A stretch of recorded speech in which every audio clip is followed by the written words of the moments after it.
Technique number 5. You can't be very effective in spiritual warfare if you have sin in your life. These pictures explain it all.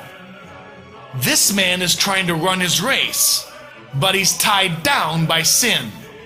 This man is being strangled by sin. And this man is totally tied up in bondage. Sin gives the devil power over a person. Think about the Titanic. It had many sections, many levels, many corridors, many rooms.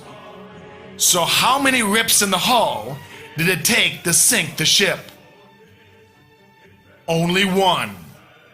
From that one rip poured in all the water that was needed to sink the entire ship. The same with sin. Having a perpetual sin in your life will open you up to more and more demonic attack.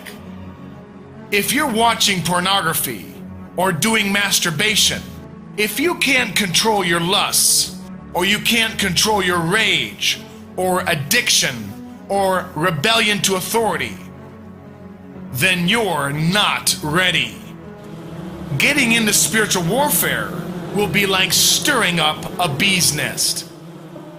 If you want to win in spiritual warfare, your flesh needs to be crucified. Your self-will needs to be surrendered to Jesus. Those who pick up their cross will overcome.